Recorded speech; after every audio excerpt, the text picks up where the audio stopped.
शहरी भी ये चाहता है कि कोई तीसरा आदमी नुमाइंदगी करे। आज 22 मई निहाल साहब का यौम पैदाइश का दिन है, इसीलिए आप सब लोगों को बुलाया गया है कि निहाल साहब इस शहर में हमेशा गरीबों और पावरलूम के ताल्लुक़ से इस शहर को बनाया, संवारा और आज ये शहर सबके सामने है। और इसी की कड़ी है कि अपने सियासी सफ़र में उन्होंने हमेशा सेकुलरिज़म का परचम उठा के रखा। और आज मुल्क के जो हालात बने हैं 2014 के बाद से, उसी की कड़ी एक थी 2024 का पार्लियामेंट का इलेक्शन। पार्लियामेंट का इलेक्शन में मालेगांव शहर में तमाम ही लोगों ने, जितनी सियासी पार्टियां हैं छोटी बड़ी, सभी लोगों ने कांग्रेस पार्टी का काम किया। अब किसने कितना किया ये फील्ड पे सबको दिखा है, पूरे शहर को दिखा है कि किसने क्या काम किया है। और उसका नतीजा वोटिंग परसेंटेज का जो रहा वो भी सबके सामने है। मुझे नहीं लगता कि मुझे किसी लीडर के बारे में बताने की कोई ज़रूरत है या किसी पार्टी के बारे में बताने की ज़रूरत है कि हमने क्या किया, राष्ट्रवादी वालों ने क्या किया, एमएलए ने क्या किया या दूसरी पार्टी वालों ने क्या किया। ये सब मरहला जो था वोटिंग के दिन, हम जब बूथ पर जा रहे थे, शान हिंद, मैं और हमारे साथ पार्टी के कुछ लोग थे, हम लगभग 80% बूथ पर विज़िट किए। लोगों की सबसे ज़्यादा परेशानी जो वहाँ देखी गई कि बहुत से लोग आए 2019 असेंबली की जो स्लिप थी वो लेकर अपनी ओर ढूंढते हुए हर बूथ पर हमको नज़र आए। हमारी खुद की समझ है कि अगर वोट कटी नहीं होती और ये परेशानी लोगों की नहीं होती तो परसेंटेज और बढ़ा होता, क्योंकि जब ऑफिशियल वोटिंग वाले दिन 63% आया तो हमने जो 17 फॉर्म पोलिंग एजेंट का जब हमने जमा किया, जो हम जितने पर हमने बैठाया था, तो उससे एक बात उसी वक्त वाज़ह हो गई थी कि परसेंटेज 63 नहीं है, उससे ज़्यादा है। और उस वक्त भी हमने कुछ मीडिया लोग के सामने ये बात रखी कि परसेंटेज जो है, हमारी खुद की समझ अभी भी यही है कि अगर 17 फॉर्म टोटल पार्टियों का ले लिया जाए जिन्होंने मालेगांव में काम किए थे, अब हर मालेगांव में बूथ वाइज काम अलग अलग यादी के हिसाब से दिया गया। बहुत ज़्यादा बूथ भी कुछ लोगों को दिए गए, हमको कोई बहुत ज़्यादा बूथ नहीं दिया गया, मगर उसके बाद भी हमने पूरे शहर में कामकाज किए। हम जब वो देख रहे थे कि पोलिंग एजेंट का जो 17 फॉर्म आया तो हमको उसी वक्त लग गया कि पोलिंग 70% के आसपास हुई है। और तभी यह एहसास हुआ कि अगर वोटिंग परसेंटेज और बढ़ा होता तो और प्लस पॉइंट होता। मगर मालेगांव शहर के लोग काबिल मुबारकबाद हैं कि इतनी बड़ी तादाद में पार्लियामेंट की वोटिंग करना, ये भी एक रिकॉर्ड है मालेगांव शहर में। और हम हमारी संविधान यात्रा से लेकर डोर टू डोर कैंपेनिंग से लेकर फतेह मैदान के जलसे तक हम एक ही बात बोलते थे कि पिछले तमाम ही पार्लियामेंट का इलेक्शन का जो परसेंटेज है उसका रिकॉर्ड इस बार टूट जाएगा। और मालेगांव शहर के लोगों ने वो करके दिखाया। अब बाकी जो है उम्मीदवार ने दूसरे हलके से कितनी वोट ली है इसकी मालूमात ली जा रही है, मगर एक बात जो कुल मिलाकर समझ रही है कि ये इलेक्शन एक तरफा, इलेक्शन शुरू होने से पहले जो लग रहा था कि धुलिया मालेगांव पार्लियामेंट एक तरफा बीजेपी का है, वैसे हालात बहरहाल नहीं बने, मुकाबला हुआ। और कहीं ना कहीं ये बात आ रही है कि ये जीतेगा कि वो जीतेगा। 2019 में ऐसे हालात हमको उस वक्त नहीं दिखे थे। हमारा आज बुलाने का मेन मकसद था साहब की यौम पैदाइश के वक्त जो वोटर, क्योंकि अगर कोई भी इस शहर में किसी भी मामले में परेशान होता है तो सबसे पहले हमारी पार्टी वो मसला हल करने की तरफ जाती है। 2019 असेंबली का इलेक्शन हुआ, मुफ्ती इस्माइल साहब चुनकर आए, आसिफ शेख साहब हारे। उसके बाद उन्होंने डबल वोट कट करने के ताल्लुक से जो भी कार्रवाई की, उनकी ज़बानी थी प्रांत ऑफिस के बाहर के लगभग 35,000 वोट काटी गई। हमारी मालूमात में 40,000 वोट काटी गई। उसमें बहुत से मामला ऐसे सामने आए कि डबल वोट के साथ सिंगल लोगों की भी वोटें कट गई। लेकिन जिन लोगों की वोट कटी और जो उस वक्त एमएलए बने, जो आज भी एमएलए हैं, उन्होंने उनके ताल्लुक से कोई कोशिश नहीं की कि उनकी ओट बच जाए। अगर कोई सियासी दुश्मनी में कर रहा है और तुम आज पावर में हो, तो उसको कहीं ना कहीं तुम्हारा काम है कि अपने लोगों को संभालना।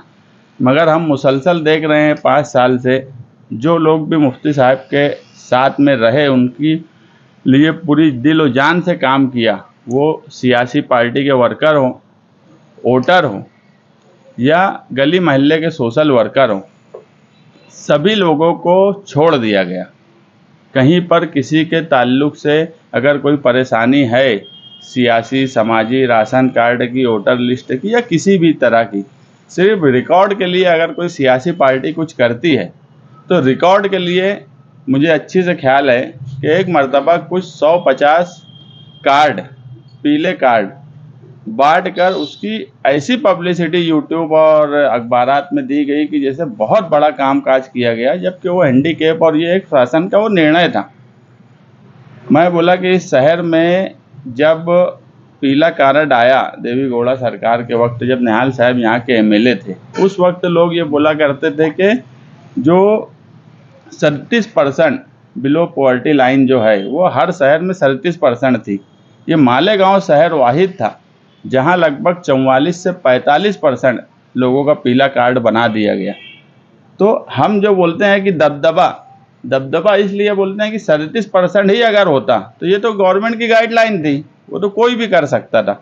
मगर उसको अपने शहर के लिए, यहाँ ज़्यादा गरीब हैं, इसलिए गवर्नमेंट की गाइडलाइन से हटकर अगर 45% उस वक्त कार्ड बनाकर दिए गए, तो ये है लीडर का सही मायनों में दबदबा। और यही दबदबा इस शहर में हम लाना चाहते हैं कि कोई कामकाज अगर किसी की ओट कट रही थी उनकी दुश्मनी में, कोई अगर काट रहा था, तो काटने वाला भी शहर के लिए दुश्मन था और कटवाने वाला भी शहर के लिए दुश्मन था, जिसने उनको संभाला नहीं।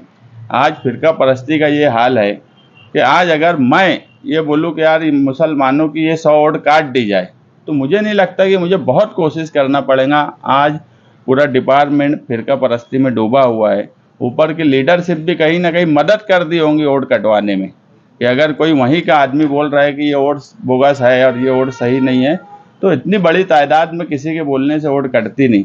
हम लोग भी यादी पे काम काज करते हैं, अक्सर ये होता है कि वोट अगर इधर से उधर हुई है ट्रांसफ़र करने में या वोट मैयत की कटवाने में बड़ा मुश्किल मरहला है, ये जल्दी होता नहीं है। मगर इस मर्तबा इतनी बड़ी तादाद में कटने की वजह कहीं ना कहीं फिरका परस्ती की सरपरस्ती थी वोट कटवाने में, हम ये बात मानते हैं। अब जो हो गया वो हो गया, लेकिन शहर इसको भूले नहीं कि किसने क्या किया है, इलेक्शन में किसने फील्ड पे क्या काम किया, वोट कटने में किसका रूल था, वोट ना बचाने में किसका रूल था। इन सब बातों को देखते हुए हम जो है शहरियान जो परेशान है, क्योंकि हर शहरी ख़ास तौर से मुसलमान, इस शहर में सीएए लागू है, आने वाले वक्त में एनआरसी शुरू होने वाला है, तो कहीं ना कहीं वो फ़िक्रमंद है इस चीज़ को लेकर। पोलिंग बूथ पे भी वो फ़िक्रमंदी हमको नज़र आई, इसलिए हम शनिचर के दिन से हमारी ऑफिस से स्पेशल शनिचर के दिन हमारी आगरा रोड की ऑफिस से 25 मई से हम वहाँ पर कई टेबल लगाकर वोट जिनकी डिलीट हुई है, वो ओरिजिनल वोट है, तो उसको बढ़ाने का काम करेंगे। इसलिए शहरियान से गुजारिश है कि शनिचर के दिन से आगरा रोड की समाजवादी ऑफिस पर जिन लोगों के पास भी 2019 की स्लिप है, वो स्लिप के साथ आएँ। अगर स्लिप नहीं भी है और उनको ये बात का इल्म हो गया है कि उनकी वोट डिलीट हुई है, वो भी आएँ।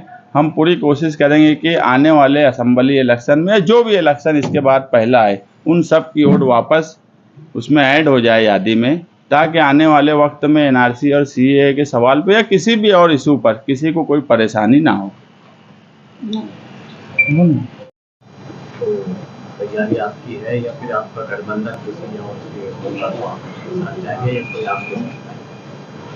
जो हम अखिलेश जब समाजवादी में गए, अखिलेश यादव साहब से मिले, अबू आसिम आजमी साहब से मिले, तो एक बात हमारी तरफ से भी क्लियर थी और उनकी तरफ से भी थी कि असेंबली इलेक्शन तुमको लड़ना है, और हमारी भी मर्ज़ी थी पूरी ताकत से असेंबली इलेक्शन लड़ना। आज जो सियासी हालात शहर में दिख रहे हैं कि एमएलए और साबिक एमएलए ये दोनों से बहरहाल नाराज़गी है। इसका सबूत था फतेह मैदान का जलसा, कि जो लोगों के गुमान में नहीं था कि फतेह मैदान में इतना कामयाब जलसा होगा।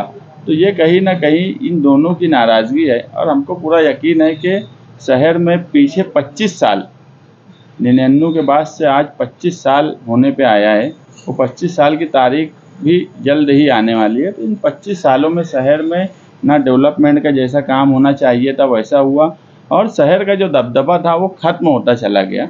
इसलिए आने वाले वक्त में शहरी भी ये चाहता है कि कोई तीसरा आदमी नुमाइंदगी करे, और वो तीसरा आदमी इंशाअल्लाह समाजवादी पार्टी से रहेगा।